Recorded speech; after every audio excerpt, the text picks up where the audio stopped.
Assalamualaikum warahmatullahi wabarakatuh. Our today's topic is sex determination. Now, when we talk about sex determination, the mechanism by which the sex is determined is known as sex determination. The mechanism by which sex is determined is called sex determination. तो जिस mechanism से sex determine होता है individual, चाहे वो mail हो चाहे वो फीमेल हो, तो that is called sex determination. It is found in some organism. The male reproductive organs and the female reproductive organs are present in the same organism. Those organisms are said to be bisexual, hermaphrodite या monoecious. ये याद रखना. ऐसा organism, the organism in which male as well as female reproductive organ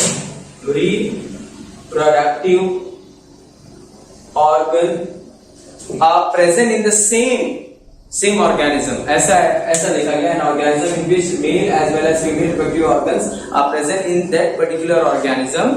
These organisms are said to be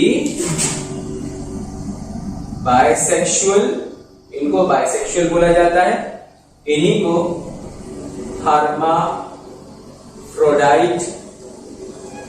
hermaphrodite भी बोलते हैं. एक और नया वर्ड monoecious.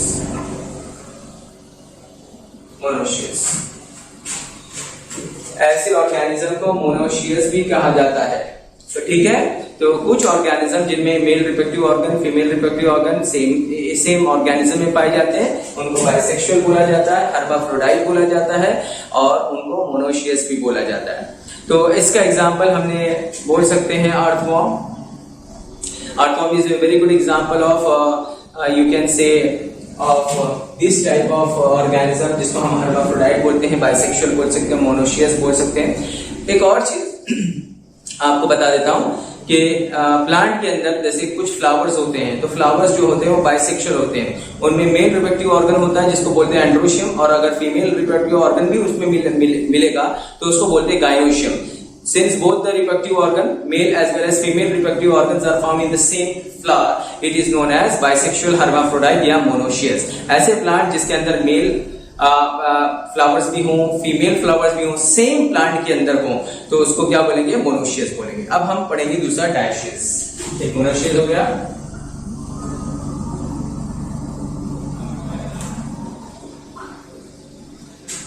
डायशियस. अब ये डायशियस क्या है? डायशियस या यूनिसेक्सुअल, जैसे ह्यूमन बीइंग है, male different female different. Plant है, प्लांट के अंदर क्या होगा कि एक प्लांट मेल प्लांट होगा, मेल फ्लावर को प्रोड्यूस करेगा, एक प्लांट फीमेल फ्लावर को प्रोड्यूस करेगा, सेम स्पीशीज है, दैट इज कॉल्ड डायशियस. तो ये एक और टाइप है. तो वो ऑर्गेनिज्म जिसमें मेल और female reproductive organ same organism में होते हैं उसको क्या बोलते हैं? Monoecious, also known as hermaphrodite, also known as bisexual. और यूनिसेक्सुअल और डायशियस उसको बोलते हैं जिसमें मेल प्लांट अलग हो और फीमेल प्लांट अलग हो, मेल एनिमल्स अलग हो और फीमेल एनिमल्स अलग हो. तो this is regarding the dioecious and also known as unisexual. तो ये हमारा हो गया. In some male and female reproductive organs are present in the same organism called as bisexual, hermaphrodite या फिर monoecious. On other hand we know, अच्छा, इनमें एक सबसे इंपॉर्टेंट साइंटिस्ट का यहाँ पे नाम दिया गया है. उनका नाम था हैंकी.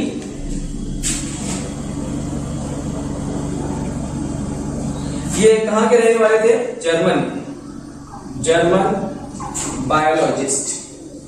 ये जर्मनी के रहने वाले थे और इन्होंने एक स्टडी किया एक इंसेक्ट के ऊपर, ट्री के ऊपर. जो इंसेक्ट, ट्री पे कई सारे इंसेक्ट होते हैं, तो एक इंसेक्ट उन्होंने एग्जांपल लिया. उस इंसेक्ट का नाम था स्क्वैश बर्ग. इसके ऊपर उन्होंने उनकी स्पर्मेटोजेनेसिस के बारे में स्टडी किया। स्पर्मेटोजेनेसिस,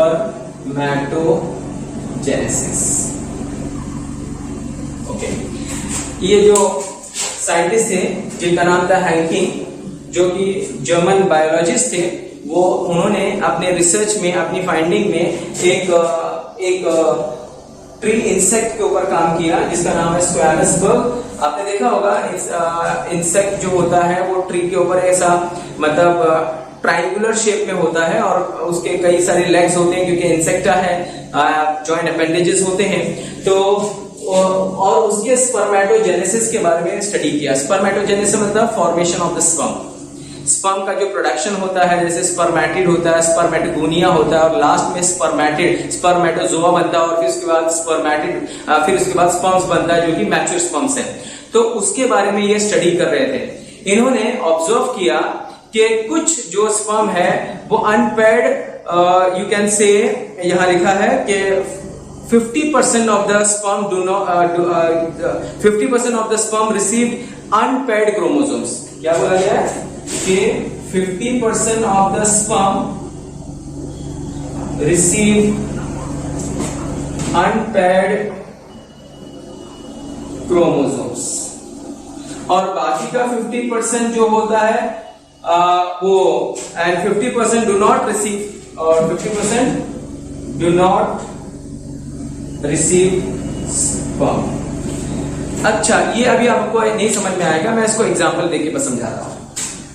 हैंकिंग जो थे जर्मन बायोलॉजिस्ट थे जिन्होंने एक ट्री इंसेक्ट के ऊपर काम किया जिसका नाम स्क्वैमस बग था और उसके स्पर्मेटोजेनेसिस के बारे में स्टडी कर रहे थे कि स्पर्म प्रोडक्शन कैसे होता है और डिफरेंट स्टेजेस होते हैं। स्पर्मेटोजेनेसिस मतलब क्या, maturation, formation of the sperm. और उन्होंने देखा कि जब वो स्टडी कर रहे थे तो उन्होंने देखा कि 50% of the sperm receive unpaired chromosomes, मतलब कि क्रोमोसोम्स जो हैं, जैसे कि अगर हमारा है एक्स एंड वाई, तो अभी हमने देखा एक्स एक्स रहेगा, भाई एक एक्स फादर से आता है, एक एक्स मदर से आ गया, तो 2 एक्स बने, फीमेल प्रोड्यूस होगी।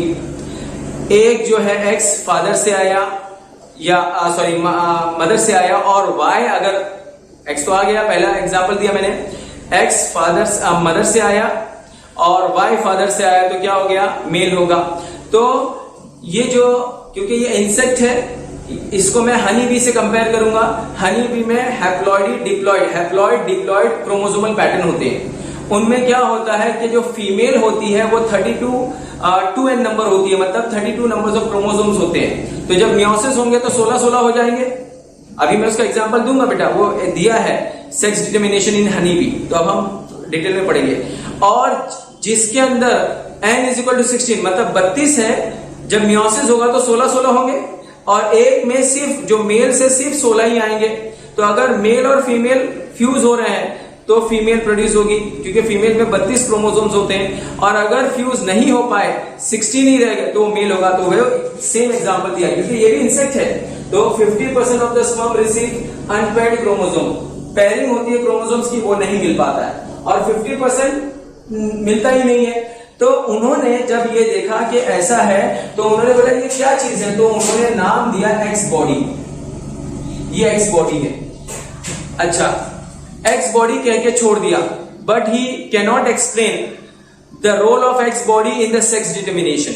मतलब उन्होंने एक्सप्लेन नहीं कर पाए। एक्स बॉडी नाम तो दे दिया, जैसे मेंडल्स ने फैक्टर नाम दे दिया, बाद में उसको रिप्लेस किया विद द टर्म जीन्स, ठीक है, तो उसमें कोई प्रॉब्लम नहीं। इन्होंने एक्स बॉडी कह के छोड़ दिया, बोल दिया कि ये एक्स बॉडी है और he could not explain about the X body role in sex determination. इन्होंने बस ऐसा कह के छोड़ दिया। उनके कई साल बाद कई और साइंटिस्ट लोग ने इस पे सेम रिसर्च किया और रिसर्च करने के बाद उनको कंक्लूजन मिल गया और आंसर मिल गया।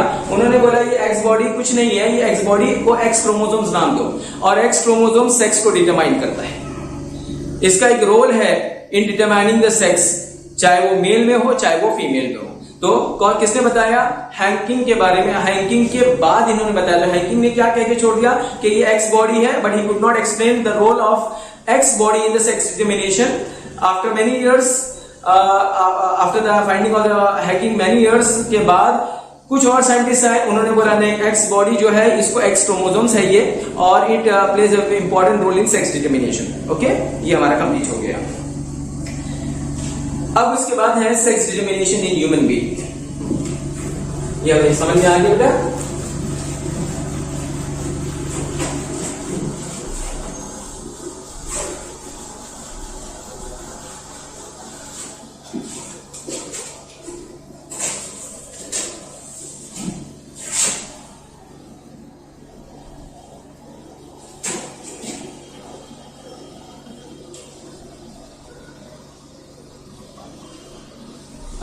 अब जो नेक्स्ट टॉपिक है sex determination in human being. कोई नया टॉपिक नहीं है, आप सभी को मालूम है ह्यूमन बीइंग में 46 क्रोमोसोम्स होते हैं। कितने होते हैं? 46 क्रोमोसोम्स। बताओ जरा कैसे डिवाइड करोगे? इसको डिवाइड कर सकते हो 44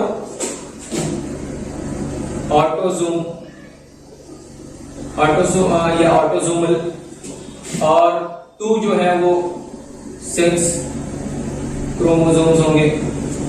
बेटा ऑटोसोमल जो है 44 है, इनको मैं बोल सकता हूं 22 पेयर्स और इसको 1 पेयर। इसको कितना बोल सकता हूं? 23 पेयर्स। तो ह्यूमन, अभी हम जो पढ़ रहे हैं very easy to understand, sex determination in human being. Human being में 46 क्रोमोसोम्स होते हैं। 46 क्रोमोसोम्स में 44 ऑटोसोमल होते हैं जो बॉडी ट्रेट को, कैरेक्टर को कंट्रोल करते हैं। बॉडी ट्रेट मतलब कैरेक्टर्स कंट्रोल करते हैं, जिनका सेक्स डिटर्मिनेशन में कुछ लेना देना नहीं है। और जो 2 पेयर ऑफ सेक्स क्रोमोसोम्स हैं वो सेक्स को डिटरमाइन करते हैं। अब मैं इसको ऐसा बोल सकता हूं, मेल और ये फीमेल। अगर क्रॉस करेंगे तो 46 क्रोमोसोम्स इसमें भी होते हैं, 46 क्रोमोसोम्स इसमें भी होते हैं। ये पेरेंट्स हैं और पेरेंट्स कभी भी डिप्लॉयड होता है, 2n नंबर होता है। अब उसके बाद जब गैमेट्स बनते हैं तो गैमेट्स कैसे बनेंगे? मियोसिस के जरिए। गैमेट्स कैसे बनेंगे?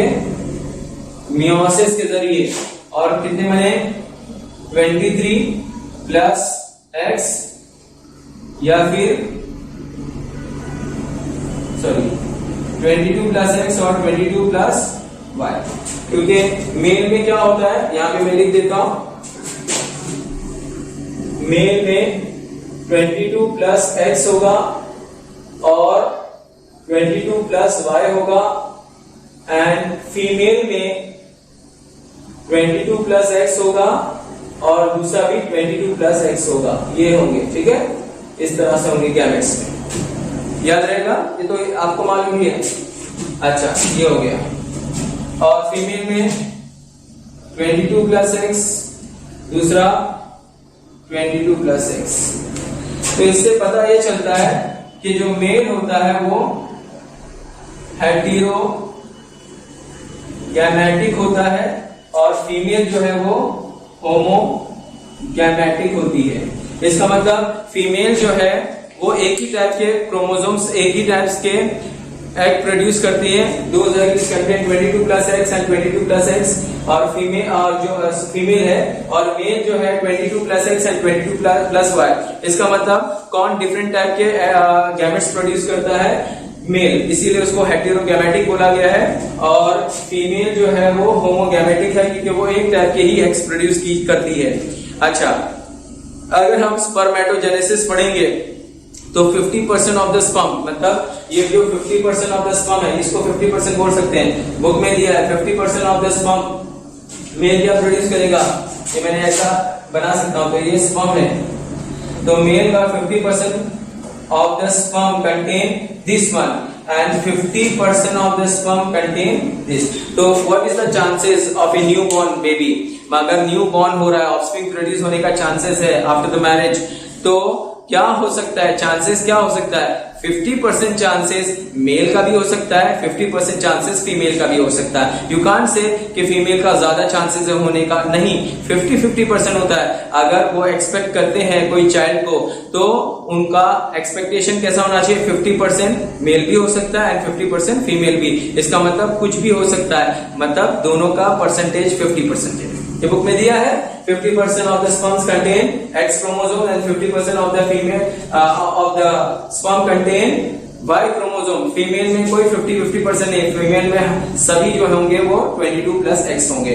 अब इसमें एक क्वेश्चन हम लोग ने दिया है, एक एक्सप्लेन दिया है कि मोस्टली इन इंडियन सोसाइटी ज्यादातर फीमेल को ब्लेम किया जाता है। अगर कोई मैरिज के बाद अगर लगातार उनकी फैमिली में गर्ल्स ही प्रोड्यूस होती चली जा रही है, गर्ल्स ही गर्ल्स आ रही हैं, तो वो ब्लेम करते हैं किस को, फीमेल को, कि because of you our home, our house, our मतलब जो हमारा खानदान है उसके अंदर क्या है, सिर्फ फीमेल ही प्रोड्यूस हो रही है और उनके ऊपर सख्ती की जाती है। हालांकि who is responsible for the determination of the sex, male, क्योंकि फीमेल अगर वो नेक्स्ट भी शादी करता है या कोई और लड़की भी आती है उसके घर पे शादी करने के बाद, तो भी वो उससे भी देयर इज 50% चांस, क्योंकि फीमेल वो भी है तो फीमेल क्या प्रोड्यूस करेगी, एक्स टाइप ही प्रोड्यूस करेगी। तो who is responsible for determination of the sex, male has to be blame for the determination of the sex, not the female has to be blame. Female को blame नहीं कर सकते, किसको blame करना है आपको, मेल को, क्योंकि male produce 2 types of sperm, 50% of the sperm carry X chromosomes, 50% of the sperms carry Y chromosomes। ठीक है, तो ये हमने पढ़ लिया। अब सेक्स डिटर्मिनेशन इन बर्ड्स, बस इतना ही हम लोग ने दिया था और कुछ है नहीं उसमें। Let's start now sex determination in birds.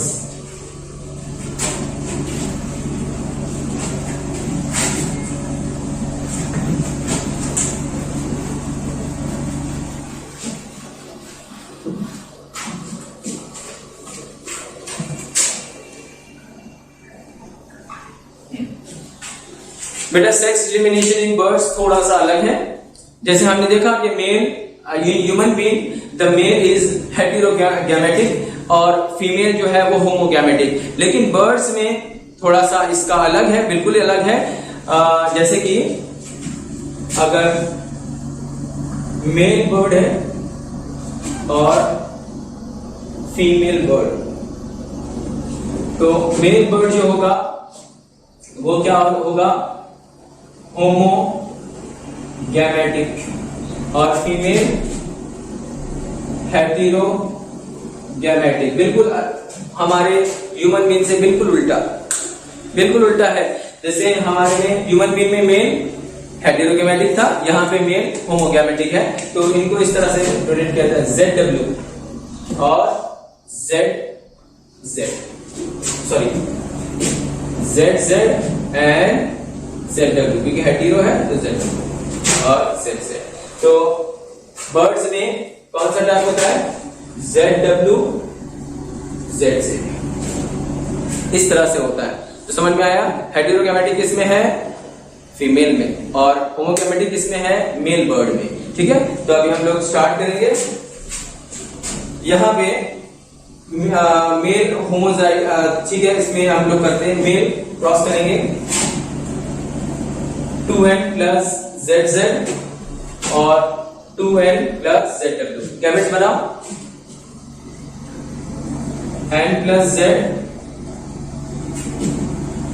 और दूसरा वापस n प्लस Z, इधर n प्लस Z और n प्लस W। देखो 2n था तो n प्लस Z और n plus Z, n plus Z and n plus W। तो इसका मतलब गैमेट्स जो बन रहा है, ये गैमेट्स है बेटा, ये तो पेरेंट्स थे, ये गैमेट्स हैं। तो गैमेट्स कैसे बन रहा है, होमोगैमेटिक किसमें हो रहा है, मेल में, और हेटेरोगैमेटिक किसमें हो रहा है, फीमेल में। चलो क्रॉस करके देखो, पहला क्रॉस 2n प्लस ZZ, इसी का इसके साथ करो 2n प्लस ZW, इसका इसके साथ 2n plus ZZ, all possible combination, और 2n plus ZW।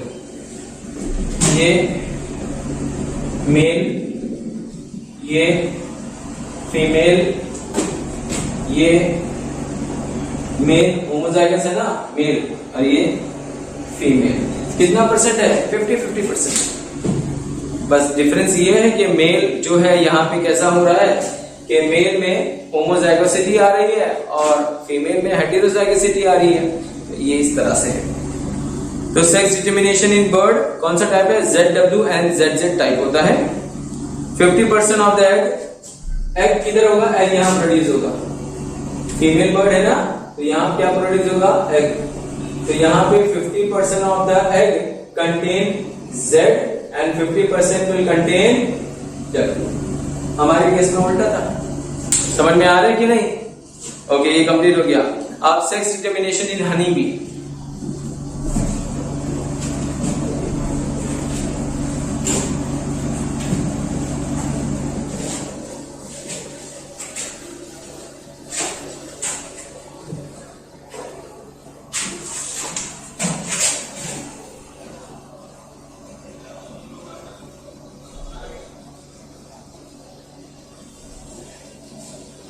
Sex determination in honeybees, इसको हैप्लो डिप्लॉयड टाइप भी बोलते हैं। इसमें कैसा होता है? Haplo diploid type. Haplo diploid type मतलब हैप्लॉयड मतलब n नंबर, डिप्लॉयड मतलब 2n नंबर। हमारे गैमेट्स हैप्लॉयड होते हैं तो 23 है, और अगर डिप्लॉयड है तो 23 पेयर मतलब 46 है। तो इसमें किसने बेटा sex determination in honey B, एक इंसेक्ट है, आपको मालूम है। इसमें 3 डिवीजन ऑफ लेबर होते हैं। एक होता है ड्रोन, दूसरा वर्कर और तीसरा क्वीन। ड्रोन मेल है, वर्कर फीमेल है, क्वीन फीमेल है। ड्रोन जो होगा इनके क्रोमोसोम्स 32 है अगर, तो n is equal to 16, worker n is equal to 32, n is equal to 32। इसका मतलब ये हो गया, sorry 2n is equal to 32 और यहाँ पे भी 2n इज इक्वल टू 32। तो यहाँ पे n कितना हो गया 16, वर्कर कितने के बने हैं 2n इज इक्वल टू 32 और क्वीन फीमेल भी जो है 2n इज इक्वल टू 32। समझ में आ गया? तो ये फीमेल वर्कर फीमेल है, क्वीन फीमेल है, सिर्फ ड्रोन क्या है? मेल है। अब इनके फंक्शन क्या क्या है वो हमें नहीं पढ़ना है, और ठीक है, हमको मालूम है वर्कर जो है वो क्या क्या काम करता है। क्वीन ले एग्स करती है और ड्रोन जो है वो मेटिंग के लिए इस्तेमाल होता है, वर्कर बी हाइव को क्लीन करती है। तो एक शॉर्ट में तुमने बता दिया मैंने। अब सुनो, अब sex determination in honey B जो है हैप्लो डिप्लॉयड टाइप होता है। हैप्लॉयड डिप्लॉयड टाइप मतलब क्या? n नंबर और 2n नंबर। अभी मैं अगर हैप्लॉयड वर्ड यूज करूं, हैप्लॉयड, तो क्या होगा? n नंबर, और डिप्लॉयड यूज करूंगा तो 2n नंबर। अगर 2n है तो आपको पता चल गया 2n 32 को 2n इज इक्वल टू 32 और n कितना होगा 16। तो 32 के अगर हाफ करेंगे 16 तो इसका मतलब क्या हो गया कि ये n नंबर है, और 2 करेंगे तो 2n विल बी 32। चलो लेट्स स्टार्ट नाउ। तो हनी बी जो है हैप्लॉयड डिप्लॉयड टाइप है और फीमेल आर डिप्लॉयड। तो मैंने फीमेल को लिखा है, फीमेल जो भी जितने भी फीमेल कौन था? वर्कर भी फीमेल है, क्वीन भी है, तो दे आर ऑलवेज डिप्लॉयड। यहाँ डिप्लॉयड लिखा है मैंने। And males are always haploid. अच्छा, फीमेल अब हम लोग क्रॉस करेंगे, फीमेल क्रॉस विथ मेल। तो फीमेल क्या है? Diploid, 2n is equal to 32, ठीक है, और मेल क्या है? n is equal to 16। अभी हमने पढ़ा था बेटा, कोई नई चीज तो नहीं है, यह भी हमने पढ़ा कि मेल जो है वो कैसा है? ड्रोन है, जिसमें n इज इक्वल टू 16 है, हैप्लॉयड ही है। n अभी यहाँ लिखा है n इज हैप्लॉयड, 2n क्या है? डिप्लॉयड। तो फीमेल कितना है? 2n is equal to 32, mail कितना है? n is equal to 16। चलो अब हम लोग क्या करेंगे, इसमें मियोसिस करवाएंगे। हमको मालूम है मियोसिस से क्या हो गया? n इज इक्वल टू 16 और दूसरा n इज इक्वल टू 16, दो टाइप के बने गैमेट। तुम समझ रहे हो बेटा? 2n इज इक्वल टू 32, तो n is equal to 16, n is equal to 16, दो बने, ठीक है। अच्छा, यहां पे क्या हुआ है? Meiosis, very very important. यहां पे माइटोसिस होगा, very important to understand and remember this. बच्चे लोग अक्सर ये नहीं देख पाते, मियोसिस और इधर मियोसिस हो गया तो n इज इक्वल टू 8 हो जाएगा। ऐसा होता नहीं, 8 नहीं जाएगा क्रोमोसोम्स, तो n इज इक्वल टू 16 ही रहा, बराबर है। इधर ही अब क्या होगा अगर ये दोनों मीट होते हैं, फीमेल का मियोसिस के बाद ये एग और ये मेल का जो स्पर्म अगर ऐड होता है तो कितना हो गया 2n = 32। जब 2n = 30 हो गया तो क्या बन गया फीमेल। अब ये बचा, देखो ये दो हो गए, ये बचा, तो इससे n = 16 ही रहा, तो n = 16 अनफर्टिलाइज्ड एग रहा, ये फर्टिलाइज्ड है। फर्टिलाइज्ड एग, जो फर्टिलाइज्ड एग है वो किसमें राइज देगा, फीमेल में, या लिख दिया मैंने फीमेल में। और जो अनफर्टिलाइज्ड एग है, अनफर्टिलाइज्ड है, ये फर्टिलाइज्ड एग है। मेरी बात ध्यान से सुनो, इसमें एक वर्ड अभी यूज करना है हमें। तो अनफर्टिलाइज्ड एग जो होगा वो किसमें बनेगा, n = 16, तो ये क्या बनेगा मेल। मेल आपको मालूम है ड्रोन है, और ये जो है ये फर्टिलाइज है, मतलब ये और ये फर्टिलाइज हो गया। जो फर्टिलाइज एग है वो क्या बनेगा, n = 32, फीमेल हो जाएगा। ऐसे प्रोसेस को बोलते हैं पार्थिनोकार्पी। तो ये पार्थिनोकार्पी इंसेक्ट में देखने को मिला, जिसमें honey bee is an very good example. तो remember about all this thing, ये बहुत इंपॉर्टेंट है। Sex determination in honey bee, ये हमने कंप्लीट कर लिया। अब इसके बाद जो है जेनेटिक डिसऑर्डर आता है, जो अब हम पढ़ने जा रहे हैं। What is genetic disorder? तो सेक्स डिटर्मिनेशन समझ में आया सभी को? Sex determination in honey B, तो हनी बी के अंदर पार्थिनोकार्पी की हनी बी क्या है, हैप्लॉइड डिप्लॉइड है। हैप्लॉइड मतलब n नंबर, डिप्लॉइड मतलब 2n नंबर। अगर हैप्लॉइड रहेगा तो वो मेल रहेगा, अगर डिप्लॉइड है तो क्या रहेगा, फीमेल रहेगा। इसीलिए इसको हैप्लॉइडिक डिप्लॉइडिक भी बोलते हैं। प्लांट के अंदर भी ये आता है, समझ में आया? लेकिन एनिमल, प्लांट में भी पार्थिनोकार्पी वर्ड यूज होता है। क्या प्लांट के अंदर पार्थिनोकार्पी वर्ड का यूज क्यों होता है? Formation of fruit without fertilization. जब फ्रूट का फॉर्मेशन होता है बगैर फर्टिलाइजेशन के, तो इसको बोलते हैं पार्थिनोकार्पी। यहां पे भी देखो एग प्रोड्यूस हो रहे हैं। अच्छा, ये चीज बहुत इंपॉर्टेंट है, ध्यान देना, मियोसिस एंड माइटोसिस। फीमेल क्या था, 2n = 32। जब वो गैमेट्स मियोसिस बनेगा तो दो टाइप के गैमेट्स, दो सिमिलर टाइप के गैमेट्स बनेंगे, n = 16, n = 16। मेल में तो एक ही टाइप का बनेगा, माइटोसिस। रिमेंबर दिस, यही बच्चे यहाँ कंफ्यूज हो जाते हैं। ये माइटोसिस में रिडक्शन डिवीजन नहीं होता, इसमें रिडक्शन डिवीजन हो गया।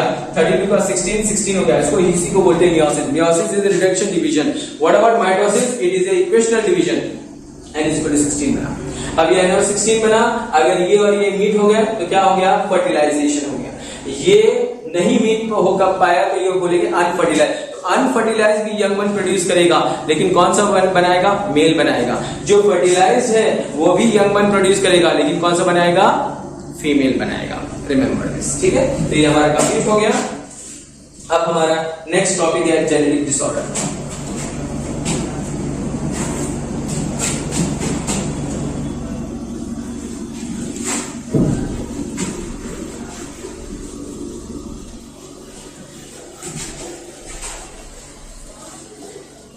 ये नया टॉपिक है बेटा, ये जेनेटिक डिसऑर्डर क्या है?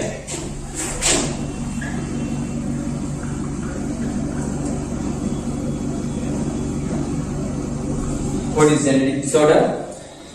जेनेटिक डिसऑर्डर वो होता है जिसमें जीन्स के अंदर म्यूटेशन आ जाए, या जीन्स के अंदर अल्टरेशन आ जाए, या पूरा का पूरा क्रोमोसोम्स जो है वो क्या हो जाए, एक्सेस में आ जाए, मतलब जैसे 46 से 47 हो जाए, समझ में आ रहा है? और या फिर 45 हो जाए, एब्सेंट ऑफ द क्रोमोसोम्स या फिर एक्सेस ऑफ क्रोमोसोम्स, तो ऐसे को बोलेंगे जीन जेनेटिक डिसऑर्डर।